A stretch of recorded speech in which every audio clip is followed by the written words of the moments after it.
መጽሐፍ ቅዱስ የያዛችሁ የዮሐንስ ራእይ ምዕራፍ 3 ከቁጥር 7 እስከ 13 ያለውን በጌታ ስም አነባዋለሁ። ዮሐንስ ራእይ ምዕራፍ 3 ከቁጥር 7 እስከ 13። በፊላደልፊያም ወዳለው ወደ ቤተ ክርስቲያን መልአክ እንዲህ ብለህ ጻፍ። የዳዊት መክፈቻ ያለው የሚከፍት የሚዘጋም የሌለ የሚዘጋ የሚከፍትም የሌለ ቅዱስና እውነተኛ የሆነው እርሱ እንዲህ ይላል፣ ስራህን አውቃለሁ። እነሆ በአንተ ፊት የተከፈተ በር ሰጥቼሃለሁ፣ ማንም ሊዘጋው አይችልም። ኃይልህም ምንም ትንሽ ቢሆን ቃሌን ጠብቀሃልና ስሜንም አልካድክምና። እነሆ አይሁድ ሳይሆኑ አይሁድ ነን ከሚሉ ነገር ግን ከሚዋሹ ከሰይጣን ማህበር አንዳንዶችን ሰጠሃለሁ። እነሆ መጥተው በእግሮች ፊት ይሰግዱ ዘንድ እኔም እንደወደድኩ ያውቁ ዘንድ አደርጋቸዋለሁ። የትዕግስቴን ቃል ስለጠበቅ እኔ ደግሞ በምድር የሚኖሩትን ይፈትናቸው ዘንድ በዓለም ሁሉ ላይ ሊመጣ ካለው ከፈተናው ሰዓት እጠብቀሃለሁ። እነሆ ቶሎ ብዬ እመጣለሁ። ማንም አክሊልህን እንዳይወስድብህ ያለህን አጽንተህ ያዝ። ድል የነሳው በአምላኬ መቅደስ አምድ እንዲሆን አደርገዋለሁ፣ ወደፊትም ከዚያ ከቶ አይወጣም። የአምላኬን ስምና የአምላኬን ከተማ ስም ማለት ከሰማይ ከአምላኬ ዘንድ የምትወርደውን አዲሱትን ኢየሩሳሌምን አዲሱንም ስሜን በእርሱ ላይ ጽፋለሁ። መንፈስ ለአብያተ ክርስቲያናት የሚለውን ጆሮ ያለው ይስማ። ጸልያለን። እግዚአብሔር አምላካችን ሆይ እናመሰግንሃለን፣ በመንፈስህ ስላገኘህን እንድናመልክህ ስለረዳህን። ጌታ ሆይ ስለተገኘህልን ተመስገን። ጌታ ሆይ ቃልህ ደግሞ እንዲመጣልን እንድንሰማ ጌታ ሆይ መንፈስህ እንዲናገረን እግዚአብሔር ሆይ በዚህ ተቀምጠን ሳንሰማህ ጌታ ሆይ እንዳንሄድ ደግሞ ሰምተን ማድረግ የምንችልበትን ጸጋ እንድሰጠን በኢየሱስ ስም እንለምንሃለን። ጊዜያችንን ተረከብልን፣ በኢየሱስ ስም ጸለይን፣ አሜን።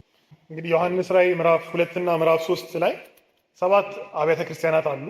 ብዙዎቻችሁ ብታውቋቸው ለእነዚህ 7 አብያተ ክርስቲያናት ጌታ የተናገረው መልእክት አለ። ለእያንዳንዱ ቤተክርስቲያን እንደያሉበት ሁኔታ መጠን ጌታ መልእክት ለዮሐንስ ሲሰጠው እናያለን።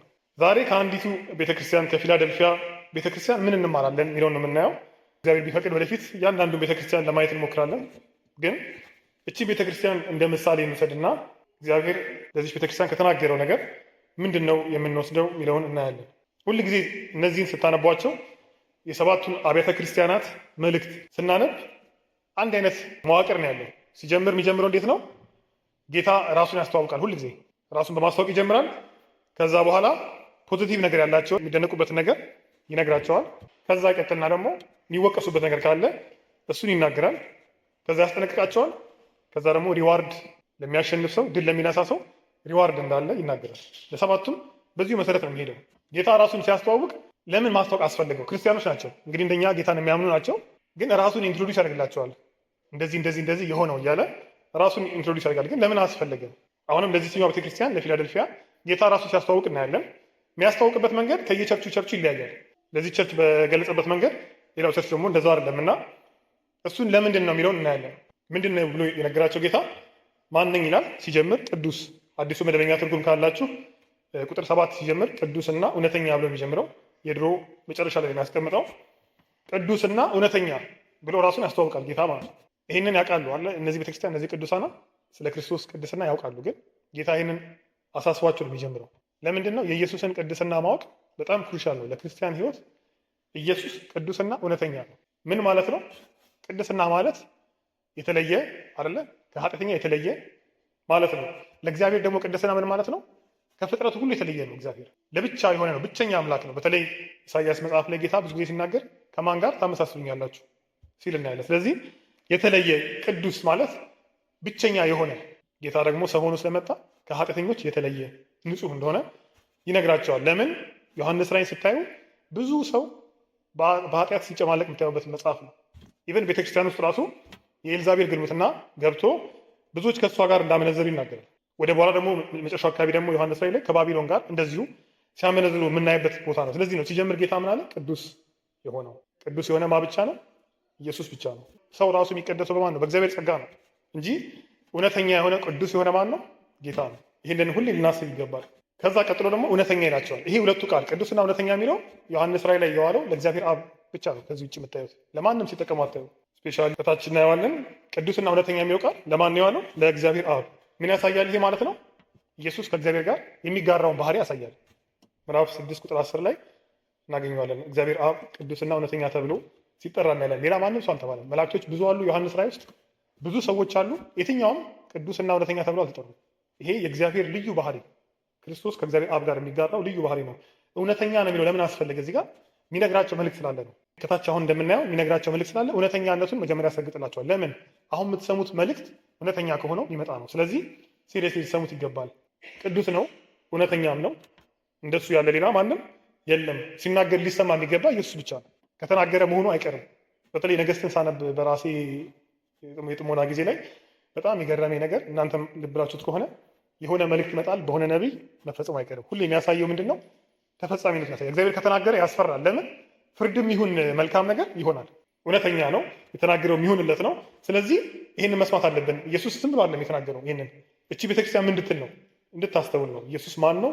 ቅዱስና እውነተኛ ነው። ቃሉን በስነስርዓት ልንሰማ ይገባል የሚለውን ያስታውሰናል ማለት ነው። እሺ ከዚህ በኋላ ምን ይላል? ስለ ራሱ ነው አሁን የሚነግራቸው። ኢየሱስ ራሱን ሲያስተዋውቅ ነው የምናየው። ሲጀምር የዳዊት መክፈቻ ያለው ይላል። የዳዊት መክፈቻ ያለው የሚዘጋም የሚከፍትም የሌለ። ምን ማለት ነው? የዳዊት መክፈቻ የዳዊት ቁልፍ ያለው ነው የሚለው። የሚዘጋም የሚከፍትም የሌለ። ምዕራፍ 1 ላይ ዮሐንስ ላይ ካነበባችሁ ምዕራፍ 1 ላይ ቁጥር 18 ላይ ኢየሱስ ለዮሐንስ ገና ሲገለጥለት መጀመሪያ ምን አለው? የሲኦልና የሞት መክፈቻ አለኝ። ስለዚህ ሁለተኛ የምናገኘው ስለ መክፈቻ እዚህ ጋር ነው። ምን አለው ደግሞ አሁን ኢየሱስ? የዳዊት መክፈቻ አለኝ ይላል። ምንድን ነው ሲግኒፊካንሱ የሚለውን እናያለን። የዳዊት መክፈቻ ኢየሱስ ለምን አለው? ለእኛ ምንድን ነው ያለው ሚኒንግ የሚለውን እናያለን። መጀመሪያ ግን ይሄ ራሱ ምን ማለት ነው የሚለውን እንዲህ በምዕራፍ 1 አንጻር ከሆነ የሲኦልና የሞት መክፈቻ አለኝ ምን ማለት ነው? እንግዲህ ሲኦልና ሞትን መክፈት ከቻለ ጌታ ማንንም ማውጣት ይችላል ማለት ነው። ከሲኦል ማውጣት የምችል እኔ ነው። አሰቡ። ማዳን የምችል እኔ ብቻ ነኝ። ሌላ ማዳን የምችል የለም። ከሲኦል አውጥቶ ከሞት አውጥቶ ወደ እግዚአብሔር መንግስት ማስገባት የምችል እኔ ብቻ ነኝ።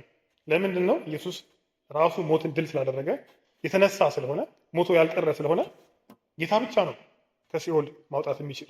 አሁን ደግሞ ይመጣና የዳዊት መክፈቻ አለ። ሀሳቡ ተቀራራቢ ነው። አሁንም ምንድን ነው? የማዳንን ነገር ወደ እግዚአብሔር መንግስት የማስገባትን ነገር ነው የሚያሳዩ። ሞር ይህንን አንደርስታንድ ለማድረግ የዳዊት መክፈቻ የሚለውን አንደርስታንድ ለማድረግ ብሉይ ኪዳን ላይ ይሄ ክፍል አለ ብለን መጠየቅ አለብን። በጣም ጥሩ መጽሐፍ ቅዱስን ስናነብ ጥልቅ የሆነ ነገር እንዲኖረን እና በደንብ እንድንረዳ በተለይ አዲስ ኪዳን ስናነብ መጠየቅ ያለብን ይሄ ክፍል ብሉይ ኪዳን ላይ ያለ ክፍል ነው ወይ? ኢሳያስ ምዕራፍ 22 ቁጥር 22 ላይ ተመሳሳይ ቃል ይጠቀማል። የዳዊት መክፈቻ ያለው የሆነ ሰውዬ እናያለን። ማን የሚባል ሰው ነው? የኪልቅያስ ልጅ ኤልያቄም። አሁን ኤልያቄምን ብዙ ሰው የሚያውቀው የለም፣ ግን ለኤልያቄም የተጠቀመውን ቃል ነው አሁን ዮሐንስ ላይ ለጌታ ሲውል የምናየው። ስለዚህ ኢምፖርታንት ነው፣ ይህንን ማወቅ አለብን። ለምን በሴም ነገር ነው ለኤልያቄም የተነገረው። ምን ተብለዋል? ኤልያቄምን የዳዊት መክፈቻ አለው እግዚአብሔር እንደሰጠው ይናገራል። ይሄ ኤልያቄም ማን ነው? በንጉሥ ሕዝቅያስ ዘመን ነው። እንግዲህ ሄዳችሁ ስታዩት በንጉሥ ሕዝቅያስ ዘመን ኤልያቄም የንጉሱ ቤት ጠባቂ ነው። የንጉሱ ቀኝ እጅ እንደማለት ነው። በቃ ቁልፍ አለው፣ ይከፍታል፣ ይዘጋል። ቤቱ የሚያስተዳድረው እሱ ነው። እንግዲህ ባለቤት ነው፣ ዋና ነው። ይሄ ኤልያቄም የተባለው ማለት ነው። እግዚአብሔር ነው የሾመው፣ እግዚአብሔር የመረጠው ሰው ነው። ግን ለክርስቶስ ጥላ ነው። እንግዲህ ኤልያቄም ነው የዳዊት ቁልፍ የነበረው። አሁን ደግሞ ማን ነው? ኢየሱስ ነው። ስለዚህ ምን ማለት ነው? በብሉይ ኪዳን ኤልያቄም ለክርስቶስ ምን ነበር ማለት ነው? ጥላ ነበረ ማለት ነው። እዛው ኢሳያስ ላይ አሁን ኤልያቄም ያየ ነው ኢሳያስ ላይ ነው። እዛው ኢሳያስ መጽሐፍ ላይ ምን ይናገራል ስለ ክርስቶስ? ብዙ ጊዜ ለገና የምናነሳው ጥቅስ ምዕራፍ 9 ቁጥር 6 ላይ ስለ ክርስቶስ ምን ይላል? አለቅነት በጫንቃው ላይ ነው። ኤልያቄምን ደግሞ ምን ይለዋል? እዛው 22 ላይ የዳዊት ቤት መክፈቻ በጫንቃው ላይ አኖራለሁ። ስለዚህ ለክርስቶስ ጥላ ነው የሚሆን ነው የምናየው። በዛው በኢሳያስ መጽሐፍ ውስጥ ለኤልያቄም የተነገረው ነገር ለክርስቶስ ተነግረው ነው። ኤልያቄም በኢየሩሳሌም ለሚኖሩ ለይሁዳ ቤት አባት ይሆናል ይላል ኢሳያስ 22 ላይ። እንደ አባት አደርገዋለሁ ለይሁዳ ሕዝብ። ስለ ክርስቶስስ ምን ተብሏል? ምዕራፍ 9 ቁጥር 6 ላይ ስሙ የዘላለም አባት ተብሎ ይጠራል። ኤልያቄም ለአባቱ ቤት የክብር ዙፋን ይሆናል ይላል ኢሳያስ 22 ላይ። ለአባቱ ቤት የክብር ዙፋን ይሆናል። ለክርስቶስስ ምን ደግሞ ምን ይላል? ከዛሬ ጀምሮ እስከ ዘላለም ድረስ በፍርድና በጽድቅ ያጸናውና ይደግፈው ዘንድ በዳዊት ዙፋን በመንግስቱ ላይ አለቅነቱ ይበዛል፣ ለሰላሙ ፍጻሜ የለውም። እዚህ ጋም ስለ ዙፋን ያወራል፣ እዛ ጋም ደግሞ ስለ ዙፋን። እንግዲህ በኢሳያስ መጽሐፍ ውስጥ ምዕራፍ 9ና ምዕራፍ 22 ይዘን ነው እያየን ያለ ነው። ምዕራፍ 22 ላይ ለኤልያቄም የተነገረው ነገር በሙሉ ምዕራፍ 9 ላይ ለክርስቶስ ተነግረዋል። ስለዚህ ምንድን ነው የሚያሳየን? ይሄ ኤልያቄም ለክርስቶስ ጥላ ነበረ። ኢቭን በኢሳያስ መጽሐፍ ውስጥ ኢየሱስን የሚያሳይ ሰው ነበር ማለት ነው። መጨረሻ ላይ ሌላ ደግሞ ብናይ ስለ ኤልያቄም የተነገረው ምንድን ነው? ሹመትን በእጁ አሳልፌ እሰጣለሁ ብሏል እግዚአብሔር ኢሳያስ 22 ላይ። ክርስቶስ ደግሞ መሲሁ ደግሞ አለቅነት በጫንቃው ላይ ነው ይላል ምዕራፍ 9 ላይ። ስለዚህ በአጭሩ አሁን ያለው ምንድን ነው? ኤልያቄም የክርስቶስ ጥላ ነበረ። የዳዊት መክፈቻ የነበረው ሰው ነው። ማንም ሰው በብሉይ ኪዳን የዳዊት መክፈቻ አለው አልተባለም። ይሄ ሰውዬ ነው በሕዝቅያስ ዘመን የነበረ ቤት አስተዳዳሪ የነበረ ሰው ነው። ከዛ በኋላ ግን በጣም የሚያስደንቀው ነገር እዛው ኢሳያስ ምዕራፍ 22 ላይ ስለ ኤልያቄም ሲናገር ምን ይላል? በታመነ ስፍራ እንደ ችንካር እተክለዋለሁ፣ የአባቱንም ቤት ክብር ሁሉ ልጆቹንም የልጅ ልጆቹንም ከጽዋ ዕቃ ጀምሮ እስከ ማድጋ ዕቃ ድረስ ታናሹን ዕቃ ሁሉ ይሰቅሉበታል።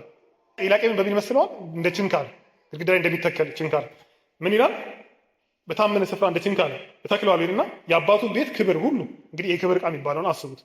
የልጅ ልጅ ሁሉ ከጽዋ ዕቃ ጀምሮ እስከ ማድጋ ድረስ ታናሹንም ዕቃ ሁሉ ይሰቅሉበታል፣ እንደ ማንጠልጠያ ይሆናል ነው። ኤልያቄም ምን ማለት ነው? ባጭሩ የይሁዳ ቤት ክብር እሱ ላይ የሚያርፈው የይሁዳን ቤት ክብር ተሸክሞ የሚኖር ሰው ነው። ይሄ ሰው ያደርጉበታል ይልና ከዛ በኋላ ግን ወረድ ይልና በዚያ ቀን እዛው ምዕራፍ 22 ላይ በዚያ ቀን ይላል የሰራዊት ጌታ እግዚአብሔር በታመነው ስፍራ የተተከለው ችንካር ይወልቃል። እንግዲህ ይህ ሰውዬ ከፍ ከፍ ከፍ ከፍ አድርጎት እግዚአብሔር መጨረሻ ላይ ግን ምንድን ነው የሚለው? ይወልቃል፣ ተሰብሮም ይወድቃል፣ በእርሱም ላይ የተሰቀለው ሸክም ይጠፋል። የእስራኤል ተስፋ የይሁዳ ተስፋ ሁሉ ተንጠልጥሎበት ነበር። የልጅ ልጅ ሁሉ ተስፋ የክብር ዕቃ መስቀያ ነበር ይህ ሰው። ግን እግዚአብሔር ምን አለ? በዚያን ቀን የሆነ ቀን ላይ ግን ይሄ ችንካር ይወድቃል፣ ዕቃው በሙሉ መሬት ላይ ይወድቃል። ምንድን የሚያሳየው? ኤልያቄም ምንም የዳዊት መክፈቻ ቢኖረው ለክርስቶስ ምሳሌ ቢሆን ግን እሱ አይደለም መሲሁ ነው። ስለዚህ ወደፊት ይጠቁማል። ተስፋ አድርገው ነበረ፣ ግን ኤልያቄም ራሱ ተስፋ መሆን አይችልም። የሆነ ሰዓት ላይ እሱ ይሰበራል። ብሉይ ኪዳን በሙሉ እኮ ይሄን ነው አይደል የሚያሳየው? ነገስታቶች በሙሉ ፌል ያደርገዋል። ከዳዊት ጀምሮ ተስፋ የለም የተስፋ ያለ እንዲሉ የሚያደርጋቸው። እኛ ደግሞ የምናውቃለን ክርስቶስን ስለምናውቅ ኦኬ ለክርስቶስ ጥላ ሆኖ አለፈ እንጂ ሰውዬ በራሱ ለካ መሲህ አልነበረም። ክርስቶስ መጣና የኤልያቄምን ቦታ ፈጸመው። የዳዊት መክፈቻ አለኝ ሲል አሁን ታዲያ ምን ማለት ነው? ኦኬ ኤልያቄም ከሆነ አለው የተባለው አሁን ለክርስቶስ ይሄ ከተሰጠ ጌታ ምን እያላቸው ነው? የዳዊት መክፈቻ አለኝ ሲላቸው ምን እያለ ነው? ምከፍት ምዘጋኔ ነኝ። ኤልያቄም ነበረ በንጉሱ ዘመን ቤቱ የሚያስተዳድረው ከፍቶ የሚያወጣው የሚያስገባው። አሁን ማን ነው የእግዚአብሔር ቤት ከፋችና ዘጊ? ማን ነው? ኢየሱስ ነው። ወደ እግዚአብሔር ቤት የሚያስገባ የሚያወጣም ኢየሱስ ነው። ከምን ጋር ይመሳሰላል? ምዕራፍ 1 ላይ ካየ ነው የሲኦልና የሞት መክፈቻ አለኝ ከሚለው ጋር ተመሳሳይ ሀሳብ። ስለዚህ የእግዚአብሔር ቤት ዛሬ ኃላፊ ማን ነው? ኢየሱስ ነው። እግዚአብሔር ከዚህ በኋላ ለማንም ሰው አልሰጠም። ከፍቼ ያስገባለሁ አስወጣለሁ የሚል ባለስልጣን በእግዚአብሔር ቤት የለም። ኢየሱስ ብቻ ነው ከዚህ በኋላ ይሄ ስልጣን ያለው። ሰውም የሆነ የብሉይ ኪዳን ተስፋ ፍጻሜ የሆነ ደግሞ ወደ እግዚአብሔር ቤት ለመግባት የሚያስችለን ኢየሱስ ነው። ይህንን ነው የሚነግራቸው። ለማን? ለአመኑት ቅዱሳን። ለምን ያስፈልጋል ይሄ እናያለን። ምክንያቱም ይሄ የሚነገረው ላላመነ ሰው ነው። ከታች ካያችሁት ስናነበው ምዕራፍ 3 እዛው ዮሐንስ ራእይ ቁጥር 12 ላይ ድል የነሳው ይላል በአምላኬ መቅደስ አምድ እንዲሆን አደርገዋለሁ፣ ወደፊትም ከቶ አይወጣም። እንግዲህ ሪዋርዱንም ይሉት ድል ያደረገው ሰው ምንድን ነው የሚደረግለት? በእግዚአብሔር ቤት አምድ ይሆናል። አምድ ማለት ፒላር ነው፣ የጸና ይሆናል፣ ከዛም አይወጣም። ስለዚህ የመውጣት ጥያቄ አለ ማለት ነው። ጌታ ይህን የተናገረው ዝም ብሎ አይደለም። ድል ያደረገ ሰው ከእግዚአብሔር ቤት እንዳይወጣ አደርገዋለሁ። ለምን? ምን ስላለ? የዳዊት ቤት መክፈቻ ስላለው። እንግዲህ ምን ማሰብ እንችላለን? እቺ ፊላደልፊያ የተባለችው ሀገር በጣም ፐርሲኩሽን የበዛባት ሀገር ናት። ክርስቲያኖች የተሰደዱባት ሀገር ናት በታሪክም። ስለዚህ እንግዲህ ያስወጧቸው ሰዎች አሉ ማለት ነው። ከሆነ ስፍራ ያስወጧቸው ሰዎች እንዳሉ እናያለን። እንደውም ምንድን ነው ያላቸው? አይሁድ ሳይሆኑ አይሁድንን የሚሉ አሉ ይላል። ማን ይላቸዋል? እነሱ የሴጣን ማህበርተኛ።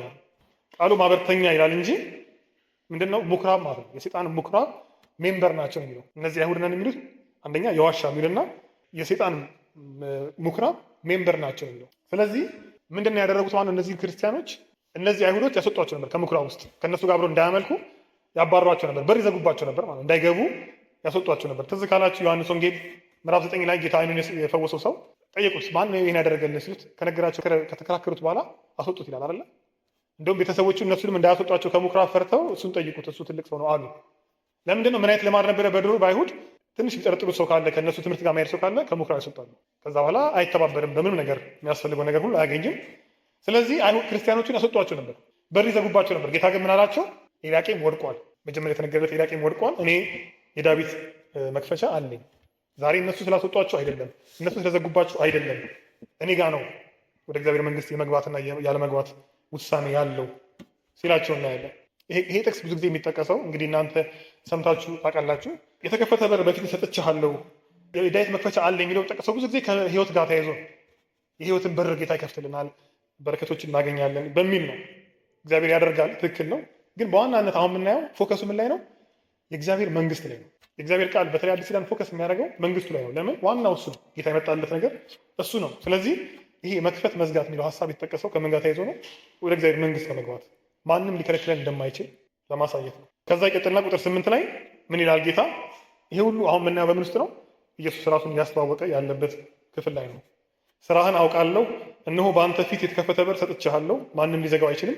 ኃይልህ ምንም ትንሽ ቢሆን ቃሌን ጠብቀሃልና ስሜንም አልካድክምና። አሁን ከላይ ጌታ ምን ብሏል ሲጀምር? የዳዊት መክፈቻ አለኝ ብሏል። አሁን ደግሞ ምን አለ? በአንተ ፊት የተከፈተ በር ሰጥቼሃለሁ፣ ማንም ሊዘጋው አይችልም። ለምን አለ? የሚዘጋው ሰዎች ስለነበሩ ነው በጊዜው።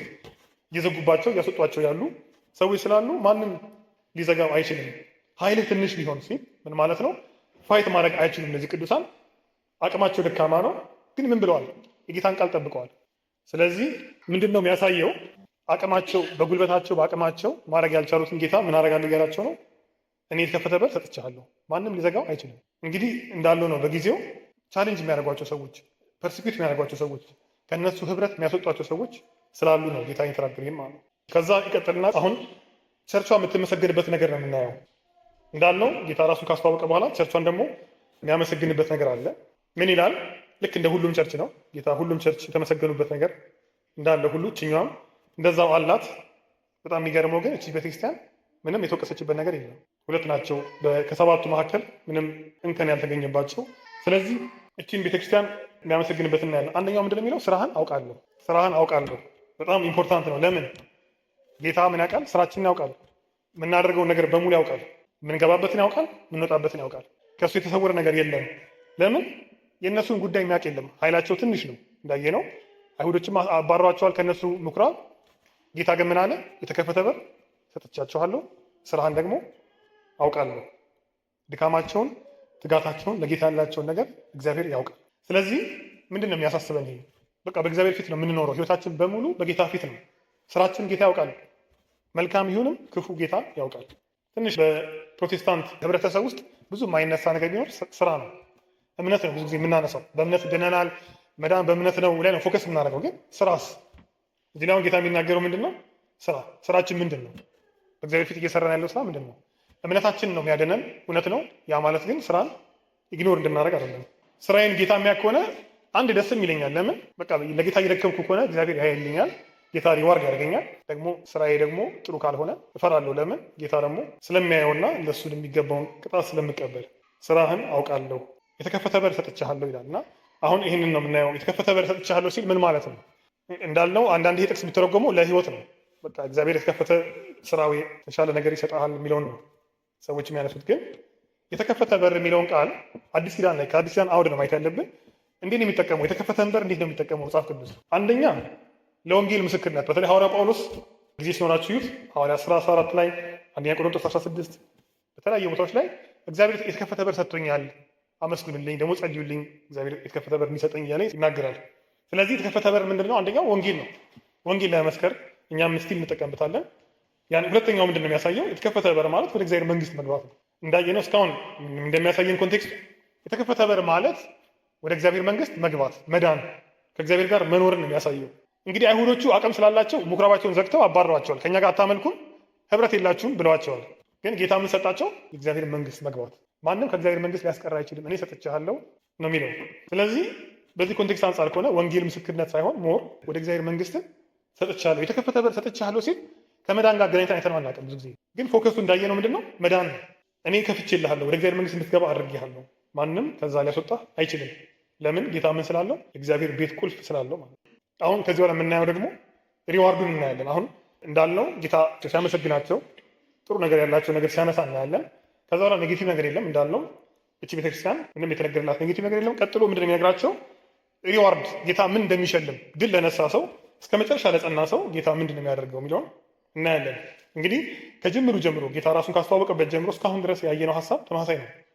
ወደ እግዚአብሔር መንግስት መግባትን የሚያሳይ ነው። ከዛ በኋላ አሁን እዚህ ላይ የምናየው ነገር በጣም ኢምፖርታንት ነው። ለምን?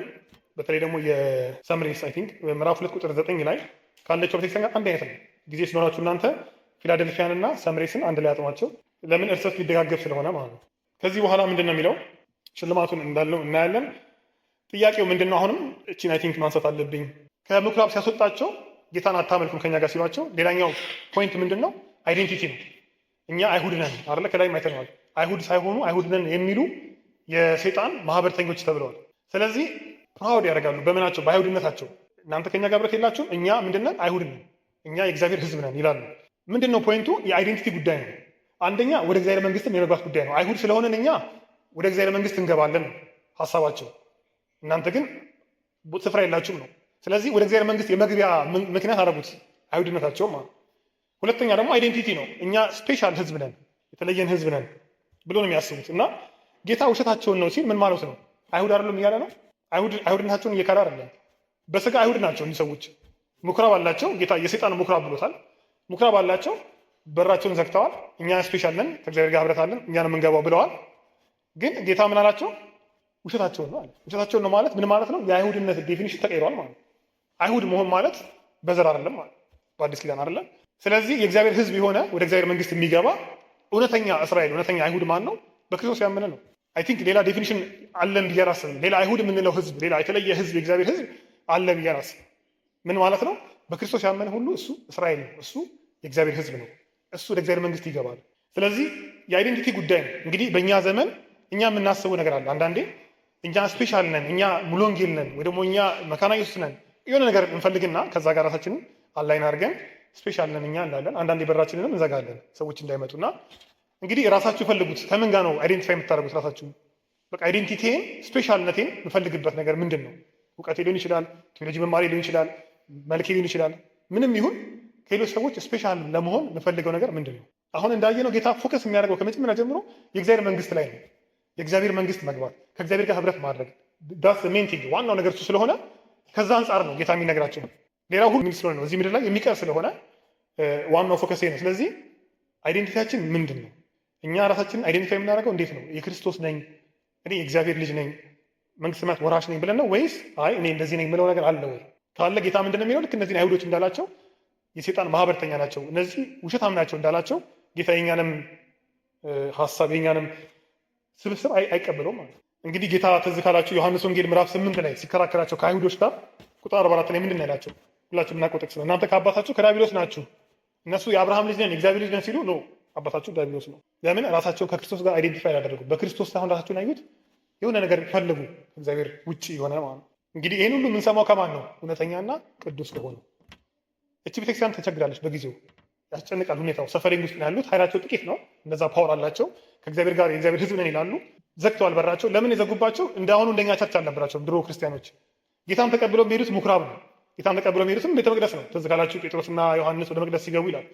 ኢቭን ክርስቲያን ሆነው አይሁድነታቸው ስለያዙ ስቲል ሄደው የሚያመልኩት እግዚአብሔር መቅደሱ ነበረ። የሆነ ሰዓት ላይ ልክ ወደ ሁለተኛው 200 ዓመት አካባቢ ሲሆን ነው ቶታሊ የተለይታ ቤተክርስቲያን የራሷን ነገር ያዘችው። እስከዛ ድረስ ይሄዳሉ ይባረራሉ፣ ይሄዳሉ ይባረራሉ፣ ከኛው ግን አይደላችሁም እየተባሉ ማለት ቀስ እያለች ቤተክርስቲያን እየወጣች ቤት ለቤት እየተሰበሰቡ ያደገች ቤተክርስቲያን አሁን ያላትን መልክ ያዘች። ስለዚህ እውነተኛ አይሁድነት እውነተኛ የእግዚአብሔር ህዝብነት ምንድን ነው የሚለውን ጌታ ይነግራቸዋል። ራሳቸውን በትክክል አይዴንቲፋይ እንዲያደርጉ በሱ በሚሰጣቸው ነገር ማለት ነው። ኢየሱስ ምንድን ነው? እውነተኛና ቅዱስ ነው። ያለውን ነገር እንዳይመለከቱ፣ ያለውን ፐርሲኩሽን ያለውን መከራ እንዳይመለከቱ፣ ኢየሱስን ብቻ እንዲያዩ፣ ጌታ የሚለውን ብቻ እንዲሰሙ። ዛሬም እኛም ጌታ የሚለን ነው የምንሰማው። ብዙ ፐርሲኩሽን ይሆናል ከጎናችን፣ የእኛ ወገን አይደላችሁ የሚሉ የተሻሉ የሚባሉ ሰዎች፣ ከእነሱ ጋር አብረን ልንሆን የምንፈልጋቸው ሰዎች ይኖራሉ። ፎከስ ማድረግ ያለብን ምንድን ነው? ኢየሱስ ምንድን ነው የሚለኝ? ለምን? ኢየሱስ ምንድን ነው? እውነተኛ ነው። እሱ የሚናገረው ቃል ማተር ያደርጋል። ከማንም ከሚለው ሰው በላይ ቅዱስ ነው ጌታ፣ ንጹህ ነው። እነዛስ ቅዱስ አይደለም። ስለዚህ ከየትኛውም ሁኔታ ከየትኛውም ነገር እኛን ከሚገፋን ነገር ከሚያሳድደን ነገር እና ራሳችንን በቃ ከዚህ ነገር ጋር አይዴንቲፋይ ላድርግ እንድንል ከሚያደርገን ነገር በላይ ጌታ የሚለንን ነገር ስለ ማንነታችን ስለ ፍጻሜያችን ሊወስን የሚችል እሱ ስለሆነ እሱን ብቻ መስማት እንዳለብን ነው የሚነግረን። እዚህ ላይ አንድ ነገር ብናይ ጥሩ ነው። እንግዲህ የእግዚአብሔር ሕዝብ መሆን ማለት ምን ብለናል? ክርስቶስን በማመን ነው። እውነተኛ እስራኤል መሆን ማለት ክርስቶስን በማመን ነው። ዮሐንስ መልእክት ምዕራፍ 3 ቁጥር 1 ላይ ምን ይላል? የእግዚአብሔር ልጆች ተብለን እንጠራ አብ እንዴት ያለውን ፍቅር እንደሰጠን እዩ፣ እንዲሁም ነን። ስለዚህ ምክንያት ዓለም እርሱን ስላላወቀው እኛን አያውቀን። የእግዚአብሔር ልጅነትን ሲያስቀምጣችሁት ምንድን ነው አለ? ፍቅር ነው። የእግዚአብሔር ልጆች እንድንባል አብ የሰጠንን ፍቅር እስቲ እዩ ይልና ልጅ የሆነው በፍቅር ነው። ከዛስ ዓለም ደግሞ እሱን ስላላወቀኛ ነው አያውቀንም። ለምንድን ነው ሀሳብ ያነሳሁት? ጌታም ይላቸዋል እዛው ዮሐንስ ራእይ ምዕራፍ 3 ላይ እነዛን አይሁዶች አመጣቸውና እግር ስር ይሰግዳሉ፣ ከዛስ እኔ እንደወደድኩ ያውቃሉ ይላል። ምንድን ነው ዓላማው? እነሱ አይሁድንን ነው የሚሉት፣ በዘር ቆጥረው ነው ራሳቸውን አይደንቲፋይ ያደረጉት። አመጣቸውና እግር ስር አስገዛቸዋለሁ። ለምን? አንተ የኔ እንደሆንክ አሳያቸዋለሁ። እንዴት የማሳያቸው? እንደወደድኩ። ስለዚህ ምን ማለት ነው? የእግዚአብሔር መሆን ማለት ለካ በእግዚአብሔር መወደድ ነው ማለት ነው እንጂ ለካ በዘር አይደለም ማለት ነው። ስለዚህ እግዚአብሔር ማንነቴን ገለጠው ማለት ምን የሚገልጠው? እግዚአብሔር እንደሚወደኝ ነው የሚገልጠው ማለት። የእግዚአብሔር ፍቅር ነው እኛን የእግዚአብሔር ሕዝብ ያደረገን። የእግዚአብሔር ፍቅር ነው ማንነታችንን የሰራው። የእግዚአብሔር ሕዝብ የሆነው በምንድን ነው? በፍቅሩ ነው። በክርስቶስ መስቀል ነው የእግዚአብሔር ልጆች የሆነው። ኢቭን ካስታወሳችሁ ዘዳግም ላይ ምዕራፍ 7 ላይ እግዚአብሔር ሲነግራቸው ለእስራኤል ሕዝብ እንዴት እንደመረጣቸው ሲነግራቸው ምን አለ? አባቶችህን እግዚአብሔር እንዲሁ ወደደ ይላል። በቃ እግዚአብሔር ስለወደዳችሁ ነው። እንግዲህ እስራኤል እንኳን የተመረጠችው በፍቅር ነው። ከተወደደች በኋላ ከተመረጠች በኋላ ነው ዘራቸውን እየቆጠሩ የሚሄዱት እንጂ ከዛ በፊት እኮ እስራኤል ማን ናት አይደለ? እግዚአብሔር ስለወደዳቸው ነው። የእግዚአብሔር ፍቅር ነው የእግዚአብሔር ሕዝብ የሚያደርገው። እዚህ ጋም ጌታ ምን አለ? አመጣቸውና እግር ስራ አንበረካቸው ነው እንደወደድኩም ያውቃሉ። እውነተኛ እስራኤል አንተ እንደሆንክ ያውቃሉ። እነሱ አይሁድ ነን ይሉ የለ አይሁድ ማለት ማን እንደሆነ ግን አሳያቸዋለሁ አንተ ነህ ስለወደድኩ ይላል ማለት ነው። የክርስቶስ ፍቅር ነው እኛን የእግዚአብሔር ሕዝብ ያደረገን እና ይሁዳ መልእክት ላይ ምን ይላል? ወንድሞች ሆይ በእግዚአብሔር ፍቅር ራሳችሁን ጠብቁ ይላል። በጣም የሚገርም ትእዛዝ ነው። በእግዚአብሔር ፍቅር ራሳችሁን ጠብቁ ምን ማለት ነው? የዳንኩበት የእግዚአብሔር ሕዝብ የሆንኩበት የእግዚአብሔር ፍቅር ነው። ራሴ የምጠብቅበት ኪፕ ማድረግበት የእግዚአብሔር ፍቅር። በእግዚአብሔር ፍቅር ውስጥ እስካለው ድረስ ሰላም ነው። ከእግዚአብሔር ፍቅር ከወጣው ግን በሌላ ነገር ራሴን ከፍ ማድረግ ከፈለኩኝ ግን አደጋ ነው። በጀመርንበት በዚያ እንፈጽማለን እና ይሄ እግር ስር አምጥቼ አንበረከካቸዋለሁ የሚለው ቃል እሱ ራሱ ምንድን ነው? ብሉይ ኪዳን ላይ ያለ ሀሳብ ነው። ከዛ አንጻር እንየው። ብዙ ጥቅሶች አሉ ስለዚህ የሚናገረው አንዱን ብቻ ውስጥ የምናየው ኢሳያስ ምዕራፍ 60 ቁጥር 14 ላይ እንደዚህ ይላል። ይህንን ማያቅ ሰው አለ ብዬ አላስብም። ኢሳያስ ምዕራፍ 60 ቁጥር 14 የአስጨናቂዎችሽንም ልጆች አንገታቸውን ደፍተው ወደ አንቺ ይመጣሉ፣ የናቁሽም ሁሉ ወደ እግርሽ ጫማ ይሰግዳሉ። የእግዚአብሔር ከተማ የእስራኤል ቅዱስ የሆንሽ ጽዮን ይሉሻል። ስለዚህ ከምን ጋር የሚጠቀሰው? የብዙ ጊዜ ኢትዮጵያ ውስጥ ከማርያም ጋር ተያይዞ ነው የሚጠቀሰው። ግን ምንድን ነው የሚለው እዚህ ጋር ስለ ጽዮን የሚናገረው? የናቁሽ ሁሉ ወደ አንቺ መጥተው ይሰግዳሉ። እግዚአብሔር የሚናገራት ለጽዮን ለምንድን ነው? የማረኳት፣ ያሰቃዩት፣ የበዘበዟት ብዙ አሕዛቦች አሉ በገዛ ኃጢአቷ ምክንያት። ግን እግዚአብሔር ምን አለ? ታይም ይመጣል፣ እነዚህን አምጥቼ እግርሽ ስር አንበረካቸዋለሁ፣ ንቀውሽ የነበሩ ሁሉ እግርሽ ስር ይሰግዳሉ። ስለዚህ እግዚአብሔር እስራኤልን ምን አደርጋታለሁ እያለ ነው? አሸናፊ አደርጋታለሁ፣ ቪንዲኬት አደርጋታለሁ፣ ነፃ አውጣታለሁ፣ አከብራታለሁ፣ አሳያለሁ እያለ ነው። እንግዲህ አሁን ይሄ በተነገረ ጊዜ እስራኤል ደካማ ናት፣ ተማራኪ ናት፣ ኃይል የላትም። ግን እግዚአብሔር ምን እያለ ነው? ኖ ታይም ይመጣል፣ አንቺን ከፍ የማደርግበት አሕዛብ ሁሉ የሚንበረከኩበት ጊዜ ይመጣል። ይህንን ጥቅስ ነው ጌታ የሚጠቀመው ለቤተክርስቲያኒቷ። ኢሳያስን የሚያውቁ ከሆነ ትዝ ይላቸዋል። ኦኬ ጌታ እየተናገረ ያለው ያን እግዚአብሔር ለእስራኤል የተናገረውን ነው። ስለዚህ ምን እያለ ነው? እኛ ማንን ማለት ነው? እስራኤል ነን ማለት ነው። እውነተኛ አይሁድ ማን ነው? አሁን ቤተክርስቲያን ናት ማለት ነው። ስለዚህ እግዚአብሔር ምን እያለ ነው? ዛሬ የሚጨቁኑ ካሉ፣ ዛሬ የሚገፉን ካሉ፣ ዛሬ ከኛው ግን አይደላችሁ የሚሉ ካሉ፣ እኛ ስፔሻል ነን፣ እኛ ከእግዚአብሔር ጋር አይዴንቲፋይ እናደርጋለን ራሳችን የሚሉ ካሉ ችግር የለም። ጌታ የሚለው እኔ ወድጄሃለሁ፣ አንተ የኔ ነህ፣ ግን እነዚያን ደግሞ አምጥቼ ግስር አንበረክካለሁ። እግዚአብሔር ነፃ ያወጣል ህዝቡን። እግዚአብሔር ለህዝቡ ክብሩን የሚያሳይበት ጊዜ ይመጣል። ይሄ ነው ትልቁ ተስፋ። እግዚአብሔር ህዝቡን ነፃ የሚያወጣበት ጊዜ ይመጣል፣ ቤተክርስቲያንን ማለት ነው። ስለዚህ አያመልኩንም አይደለ? ለጌታ ነው አምልኮ የሚቀርበው። ግን ለእኛ ምንድን የሚያሳየው? እግዚአብሔር ግን ለእኛ የሚያሳየውን ነፃ ማውጣት ያሳያል። የመጨረሻ ሊመጣ ያለ የፈተና ጊዜ አለ ይላል። ሊመጣ ያለ የፈተና ጊዜ አለ፣ ከዛ ደግሞ አድንሃለሁ ይላል። እና ምን ማለት ነው? ይሄ ብዙ ጊዜ ሲነሳ በተለያየ መንገድ ይተረጉሙታል። ግን ይሄ ታላቅ መከራ ግሬት ትሪቡሌሽን የሚባለው ታላቅ መከራ ክርስቲያኖችን ሊፈትን ያለ መከራ አለ። እሱ ሲመጣ ከዛ ምን አደርግሃለሁ? አድንሃለሁ። ጌታ ከመከራ ነው አድንሃለሁ እያለ ያለው እዚህ ጋር ኢየሱስ ከመከራ ነው አስመልጥሃለሁ እያለ ያለው ቤተክርስቲያኒቷን ወይስ ምንድን ነው? ተመሳሳይ ሀሳብ ዮሐንስ ራእይ ምዕራፍ 2 ጋር ቁጥር 10 ጋር ሄደን እንደዚህ ይላል፣ ልትቀበለው ያለህን መከራ አትፍራ፣ እነሆ እንድትፈተኑ ዲያብሎስ ከእናንተ አንዳንዶቻችሁን በወህኒ ሊያገባችሁ አለው። 10 ቀን መከራ ትቀበላላችሁ፣ እስከ ሞት ድረስ የታመንኩን የሕይወትን አክሊል እሰጥሃለሁ። ተመሳሳይ መከራ ነው የሚናገረው ጌታ ሌላ ቤተክርስቲያን ማለት ነው። ምንድን እያላቸው ነው? ከፊት ለፊት ያለ መከራ አለ፣ አስመልጥሃለሁ አይልም ጌታ። በዛ ውስጥ ጽና፣ ምን እሰጥሃለሁ? የሕይወትን አክሊል እሰጥሃለሁ እስከ ሞት ድረስ። ኢቭን አንዳንዶቻችሁ ከእናንተ መካከል ትገደላላችሁ ያለ። ሌላ ደግሞ ማርቆስ ወንጌል ላይ ምዕራፍ 13 ጌታ ሲናገር ቁጥር 19 እና 20 ላይ በዚያ ወራት ይላል፣ በመጨረሻው ወራት እግዚአብሔር ከፈጠረው ፍጥረት መጀመሪያ ጀምሮ እስካሁን ድረስ ያልሆነ ደግሞም የማይሆን የመከራ አይነት ይሆናል። ጌታ ወራቶቹን ባያሳጥር ስጋ የለበሰ ሁሉ ባልዳነ፣ ነገር ግን ስለመረጣቸው ስለ ምርጦቹ ምን አረገ? ወራቶቹን አሳጠረ። ምን ማለት ነው? ምርጦቹ በመከራ ውስጥ ሲያልፉ ከመጠን በላይ እንዳይፈተኑ እግዚአብሔር ምን አረገ? አሳጠረ። ያ ማለት ምርጦቹ ከመከራ ይወስዳሉ ማለት ነው። በመከራ ውስጥ እንደውም ያልፋሉ ማለት ነው። ለምን? ለምርጦቹ ሲል ምን አሳጠረ? ጊዜውን አሳጠረ። ለምን? ፈተና ውስጥ እንዳይወድቁ። ሀሳቢ ምንድን ነው? እግዚአብሔር ከመከራ ውስጥ ያወጣል በፈቃዱ። ግን የሐዲስ ኪዳን አስተምሮ ግን እግዚአብሔር ከመከራ ያወጣል የሚል ግን አይደለም። በመከራ ውስጥ እለፍ የሚል ነው የሐዲስ ኪዳን አስተምሮ። እንደምናየው ማርቆስ ወንጌል ላይ፣ ዮሐንስ ላይ ምዕራፍ 2 ላይ ያየነው ሀሳብ ይሄ ነው። ከዛ ውጭ ደግሞ የምናውቀው የጴጥሮስ ታሪክ አለ። ጴጥሮስ ምን አለው? ሴጣን እንደ ስንዴ ሊያበጥራችሁ ለመነ፣ ከለከልኩት አለ? አላለም። ጴጥሮስ ወይ እምነት እንዳይጠፋ ስለአንተ አማልድ። ምንድን ነው የሚያሳይን? ይሄ ክርስቲያን በመከራ ውስጥ ያልፋል። ሴጣን እንዲያበጥር እግዚአብሔር ይፈቅዳል። ኢዮብ አንደኛው ምሳሌ ነው። ግን እግዚአብሔር ምንድን ነው የሚያደርገው? ይጠብቃል። አሁን ሊመጣ ካለው በምድር ላይ የሚኖሩ ሰዎችን ሁሉ ሊፈትን ካለው ከዛ ከፈተና ሰዓት እጠብቅሃለሁ ሲል ምን ማለት ነው የሚለው ያየነል ነው። መጠበቅ ማለት ከመከራ ማስመለጥ ነው ወይ? እንደዛ ስለሚተረጎም አንዳንዴ እግዚአብሔር ቤተክርስቲያንን ያስመልጣታል ወይስ በመከራ ውስጥ አልፋ ግን እንድትጸና ያደርጋታል? መጠበቅ ማለት መንፈሳዊ ትርጉም ነው ያለው። እምነትህን እጠብቃለሁ፣ ፈተናው ፈትኖ እንዳይጥልህ እምነትህን ጋር አደርጋለሁ ነው እንጂ ከመከራው አስመልጥሃለሁ ማለት አይደለም። ከአዲስ ኪዳን ሙሉ ትምህርት ጋር አብሮ አይሄድም፣ ከዮሐንስ ራዕይ ትምህርት ጋር አብሮ አይሄድም ማለት ነው። ሌላ ጊዜ እንዳይወስድ እናንተ አንብቡት። ምዕራፍ 6 ዮሐንስ ራዕይ ቁጥር 9 ላይ የሚናገረው አለ። ከዚህ ጋር የሚስማማ ሀሳብ ነው። የመጨረሻ ሁለት ጥቅሶችን ላንሳ ከዚሁ ሀሳብ ጋር በተያያዘ ዮሐንስ ወንጌል 17 ጌታ ሲጸልይ ምን አለ? ከመከራ እንድታወጣቸው ሳይሆን ከክፉ እንድጠብቃቸው። መጠበቅ ምን ማለት ነው ማለት ነው? ከመከራ ማውጣት ሳይሆን በመከራ ውስጥ እያለ ከክፉ ግን መጠበቅ። እጠብቅሃለሁ ሲል ጌታ መከራን አስመልጥሃለሁ ሳይሆን በዛ ውስጥ ግን እምነትህ እንዳይጠፋ ልክ እንደ ጴጥሮስ እጠብቅሃለሁ ማለት ነው። በዓለም ሳላችሁ መከራ አለባችሁ፣ ነገር ግን አይዟችሁ እኔ ዓለምን አሸንፌዋለሁ። ይሄ የጌታ ተስፋ ነው። እንግዲህ በዓለም መከራ አለባችሁ፣ በእኔ ግን ሰላም አላችሁ። በክርስቶስ ሰላም አለን፣ በዓለም ግን መከራ ነው ያለን። ስለዚህ በመከራ ውስጥ አልፈን ጌታ ግን ይጠብቀናል የሚል ኮንፊደንስ ነው። ዋናው ዓላማ ይሄ ነው። በመከራ ውስጥ ብናልፍም ኢየሱስ ይጠብቀኛል። ምን ማለት ነው? ከመከራ ሊያስመልጠኛል ማለት ኔሴሰርሊ አይደለም፣ ግን በዛ ውስጥ እምነቴን ይጠብቃል። ተስፋ ሰጥቷል ጌታ። ምን አለ? እጠብቅሃለሁ። ለምን? ቃሌን እጠብቅሃለሁ፣ ስሜን አልካድክም። ስለዚህ እኔ ደግሞ ሊመጣ ካለው መከራ እጠብቅሃለሁ።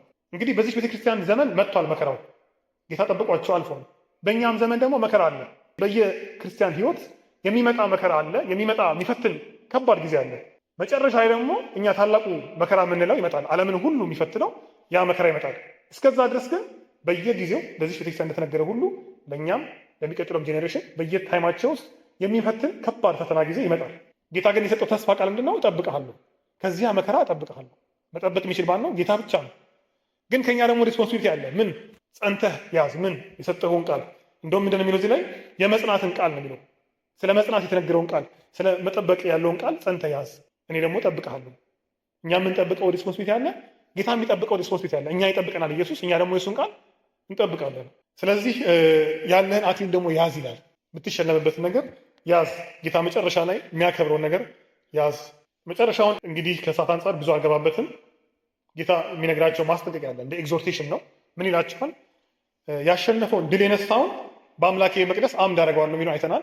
የጸና አደርገዋለሁ፣ አይነቃነቅም፣ አይወጣም። ለምን? ከምኩራብ ሲያስወጧቸው ስለነበረ ነው ጌታ አይወጣም የሚለውን የተናገረው። አይወጣም፣ ለዘላለም በአምላኬ ቤት ይኖራል። ከዛ ውጭ ደግሞ ምን ይላል? የእግዚአብሔርን ስም የኔን ስም በእሱ ላይ አደርጋለሁ። ምን ማለት ነው? የእግዚአብሔር ስም በእኔ ላይ ሆነ ማለት ምን ማለት ነው?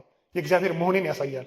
በብሉይ ኪዳንም እግዚአብሔር ከሕዝቡ ላይ ስሜን አድርጌያለሁ፣ በእናንተ ላይ ያለውን ስሜን አስነቀፋችሁ፣ ወይ ደግሞ ስሜ በእናንተ ላይ ነው ሲል ምን ማለት ነው? የእግዚአብሔር ናችሁ፣ ስሜ ተጠርቶባችኋል፣ ዩ ቢሎንግ ቱ ሚ የሚለውን የሚያሳየው። ዮሐንስ ራዕይ ላይ ደግሞ ሌላ ቦታ የምናየው ደግሞ አለ። የአውሬው ስም በግንባራቸውና በእጃቸው ላይ የተቀበሉ ሰዎች ነበሩ። ምንድን ነው የሚያሳየው? እነሱ ደግሞ ዜ ቢሎንግ ቱ ለአውሬው የተሰጡ ናቸው ማለት። ስለዚህ እግዚአብሔር ምን አለ? ድል ያደረገው ምን አደርገዋለሁ? ስሜን በሱ ላይ አስቀምጣለሁ። ምን ማለት ነው? ትልቅ ነገር ነው ይሄ። ሽልማቱ ቁሳዊ ነገር አይደለም፣ ያለፈ ነው። ሽልማቱ ምንድን ነው? የእግዚአብሔርን ስም በእኛ ላይ መሆኑ ነው። ምንድን ነው የሚያሳየው? ይሄ የእግዚአብሔር ነው የምንሆነው፣ ለእግዚአብሔር ቢሎንግ እናደርጋለን። እንግዲህ እነዛ አይሁዶች እንዳለው አይሁድ ነን የሚሉትን የሚይዙት ለምንድን ነው? እግዚአብሔር ሕዝብ ነን ለማለት ነው። ጌታ ግን ምን አለ? ድል አድርግ እንጂ እኔ ለዘላለም ለእኔ ቢሎንግ እንድታደርግ አደርግሃለሁ፣ የእኔ እንድትሆን አደርግሃለሁ፣ ስሜን በአንተ ላይ አደርጋለሁ። ስናጠቃልል ከፊላደልፊያ ቤተክርስቲያን ምን እንማራለን? ብዙ ነገር አይተናል። የተወሰነ ጊዜ ስለማይበቃን ዲቴል አላየንም። ግን ከዚህ ውስጥ ለዚህ ቤተክርስቲያን ጌታ ከተናገረው ነገር ምንድን ነው ለእኛ የምንማረው? አንደኛው ጌታ ሁሉን ያያል። ዛሬ ዘመድ ያለብን ነገር ኢየሱስ ሁሉን ያያል። የምንኖረው ህይወት በማፊት ነው፣ በእግዚአብሔር ፊት ነው። ይሄ ለልባችን ኮንፈርት ነው። ደግሞም የምንኖረው ህይወት ላይ እንድንጠነቀቅም ደግሞ ማስጠንቀቂያ ነው። ስልጣን ያለው በእኛ ህይወት ላይ ማን ነው? ኢየሱስ ነው። ዴስቲናችንን ጋይድ የሚያደርገው ፍጻሜያችንን የሚወስነው እሱ ነው። ሰዎች አይደሉም፣ አካባቢያችን አይደለም፣ ምንም ሁኔታ አይደለም። በእኛ መጨረሻ ላይ በእግዚአብሔር ቤት ባለን ድርሻ ላይ መወሰን የሚችል ማን ነው? ኢየሱስ ነው። አይዴንቲቲያችን ምንድን ነው? እኔ ሳሚ ራሴን አይዴንቲፋይ ሳደርግ ማን ነው መጀመሪያ ብዬ ማስበው? ኢትዮጵያዊ ነኝ ብዬ ነው ወይስ ተማሪ ነኝ ብዬ ነው ወይስ ጥቁር ነኝ ብዬ ነው ወይስ የእግዚአብሔር ልጅ ነኝ በእግዚአብሔር ተወድጃለሁ የሚለው ነው። እዚህ ጋር እንደምናየው ወድጄሃለሁ የሚለው እሱ ነው። የእግዚአብሔር ሕዝብ የመሆናችን ዋናው ነገር የጌታን ቃል መያዝ እንዳለብን ያሳየናል። የጌታን ቃል አጥብቀን መያዝ እንዳለብን ስለ መጽናት ይናገራል። በመከራ ውስጥ መጽናት እንዳለብን፣ መከራን ታመልጣላችሁ የሚለውን ትምህርት እንተወውና አያዋጣንም። በመከራ ውስጥ ግን መጽናት እንዳለብን፣ የጌታን ቃል መያዝ እንዳለብን ያሳየናል። ኢየሱስ ደግሞ እውነተኛ እና ታማኝ ስለሆነ በመከራው ጊዜ ይጠብቀናል። እምነታችን ተጠብቆ በሰላም እንወጣለን።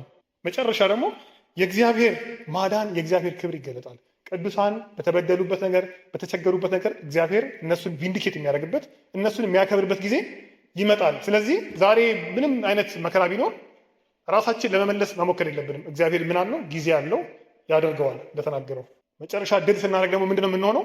ከጌታ ጋር እንኖራለን። የእግዚአብሔር ስም በኛ ላይ ይሆናል። ያ ማለት ለእግዚአብሔር ቢሎንግ እናደርጋለን። የእሱ ሆነን እንኖራለን። ትልቁ ብሌሲንጋችን፣ ትልቁ ክብራችን ይሄ ነው። ቅዱሳንን ኢንከሬጅ የሚያደርገው እንድንኖር ክርስትናን የሚያደርገን ይሄ ነው። በዚህ ላይ ጸልየን ከኔ ጋር እንጨርሳለን። እግዚአብሔር ስም የተመሰገነ ይሁን። ጌታ ሆይ አይዴንቲቲ ምንድን ነው? ማንነቴ ምንድን ነው? የእውነት በክርስቶስ ነው ወይ ራሴን የምፈትሸው? ራሴን ማየው? የእግዚአብሔርን ቃል እየጠበቅኩኝ ነው ወይ? በመከራ ውስጥ እየጸናሁ ነው ወይ? መዳን ለእኔ ትልቅ ቦታ አለው ወይ? ወደ እግዚአብሔር መንግስት መግባቴ ነው ወይ ዋና ነገር? ወይስ የተከፈተ በር ለእኔ ፋይናንስ ነው? የተከፈተ በር ለእኔ ምድራዊ ነገር ነው? መወደዴ ገብቶኛል ወይ? እግዚአብሔር ነፃ እንደሚያወጣኝ ዛሬ ከሚገፉኝ፣ ከሚጠሉኝ፣ ከሚያሳድዱኝ ሰዎች ሁሉ እግዚአብሔር ነፃ እንደሚያወጣኝ አምናለሁ። ወይስ ራሴን ዲፌንድ እያደረኩኝ ያለሁት? ትልቁ ሽልማቴ ምንድን ነው? በገነት ገብቶ መኖር ነው ወይስ የእግዚአብሔር ስም በእኔ ላይ መሆኑ ነው? ለእግዚአብሔር ቢሎንግ ማድረጌ ነው? እግዚአብሔር አምላካችን ሆይ እናመሰግንሃለን። እግዚአብሔር ሆይ ስትናገር ዓላማ አለህ። ስትናገር እግዚአብሔር ሆይ ትሰራለህ። ጌታ ሆይ ይህችን ቤተክርስቲያን እንደመከርካት በጊዜው ራስህ እንደገለጥክላት ጌታ ሆይ በእውነት እኛም እንድናውቅህ ግልጽ ሆነ እንድትታየን በአንተ እንድንታመን ራሳችንን ከአንተ ጋር አይዴንቲፋይ እንድናደርግ በኢየሱስ ስም እርዳን። ጌታ ሆይ በመከራ ውስጥ ማስመለጥ የምትችል ነህ። ጌታ ሆይ መከራን ለማምለጥ አንሞክርም። አንተ በዛ ውስጥ ማሳለፍ ትችላለህ። እምነትን ትጠብቃለህ። ጌታ ሆይ በዚህ ያለን ሁላችን በሕይወታችን ሊመጣ ካለ መከራ ሁሉ እምነታችን እንድትጠብቅ እግዚአብሔር ሆይ በኢየሱስ ስም እንለምንሃለን። እግዚአብሔር አምላካችን ሆይ ፍቅርህ ልባችን እንዲገዛ በፍቅርህ ራሳችን እንድንጠብቅ ከየትኛውም ነገር ከሚያወጣን ነገር እግዚአብሔር ሆይ ከቤትህ ለማውጣት ከሚሞክር ነገር ሁሉ በእግዚአብሔር ፍቅር እንድንጠበቅ በጌታ በኢየሱስ ስም እንለምንሃለን። ጌታ ሆይ ራሳችንን እንዳናከብር እግዚአብሔር ሆይ ማንነትህን እንድናውቅ ጌታ ሆይ ድርሻችን ምን እንደሆነ እንድናውቅ ሐዋርያው ጳውሎስ እንደሚጸልይ ለኤፌሶን ሰዎች የመጥራትህ ተስፋ ምን እንደሆነ ለምን እንደጠራህን በቅዱሳን ዘንድ ያለው የርስት ክብር ባለጠግነት ምን እንደሆነ እግዚአብሔር ሆይ የኃይል ታላቅነት ምን እንደሆነ እንድናውቅ በኢየሱስ ስም እንለምንሃለን። ጌታ ሆይ ስለዚህ ጊዜ እናመሰግንሃለን። ቃልህ በልባችን ውስጥ ፍሬ እንዲያፈራልን እግዚአብሔር ሆይ እቺ ቤተክርስቲያን እንደተመሰገነች እኛም በፊት የምንመሰገንበት ነገር እንዲኖር ስራችንን ስለምታውቅ በኋላ ዋጋችን ልትከፍል ስትመጣ ጌታ ሆይ በፊትህ እንዳናፍር ጸንተን እንድንገኝ በኢየሱስ ስም እንለምንሃለን። ተመስገን፣ ከፍ በል። በኢየሱስ ስም አሜን።